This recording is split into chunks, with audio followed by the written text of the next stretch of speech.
this is the one that was used on the last Beatles tour. Probably the most valuable instrument I've ever touched. These guys are different.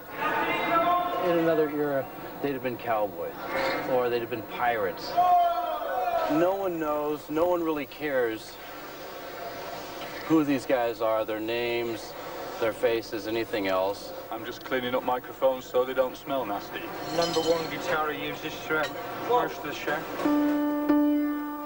Everybody's still nervous about each gig, you know? We're all anticipating any problem might arise. We want it to be perfect every night. All set? What kind of toll does this job take on you and your men? How long until we go up to testing height? A lot of people think it's a glamorous type of job and just hang out with rock stars and things. So we can go up to testing height in about 10 minutes, but you give up your personal life.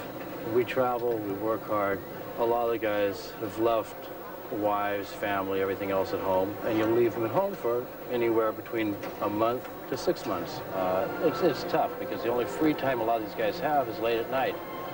And late at night, you got a choice of going to sit in your hotel room or down to the bar.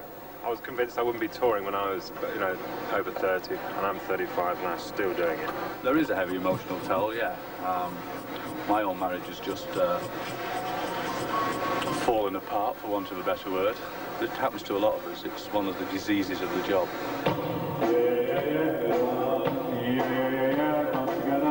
We're getting the final preparations for a sound check right now. You on schedule, Chris? Yeah. You still worried? Yeah, Still worried? always. Now we'll just be working on the sound purely. How's that other mic? Okay? He wants to do his perfect show up there. I want to do mine down here. Yeah, we're in good shape. Just another one of those long days. Yeah.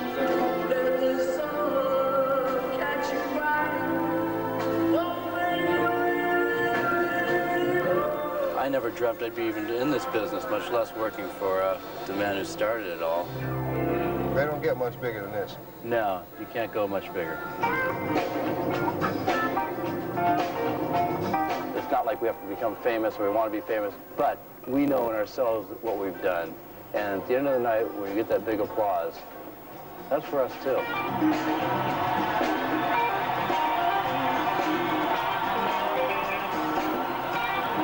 30 minutes till we roll film. Oh yeah. 30 minutes. Oh yeah. All right, let's go.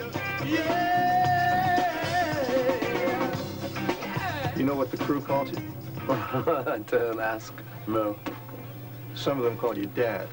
Dad? They That's said, cool. In L.A., they said Dad was doing well tonight.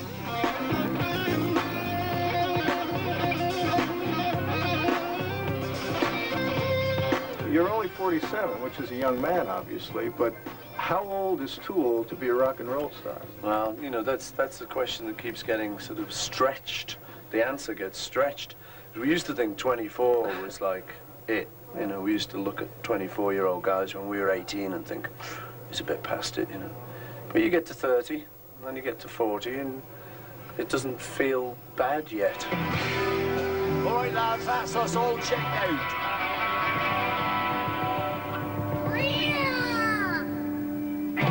Let me ask you a question that I haven't totally thought through. So bear with me on this one. Another one? There's something about adulation that interests me. What does that do to you? I mean, does it throw you off at all? I don't know, really.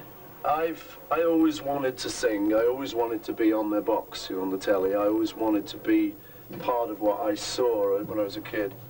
It wasn't necessarily the adulation or anything. It was just that's what I wanted to do for a kind of job.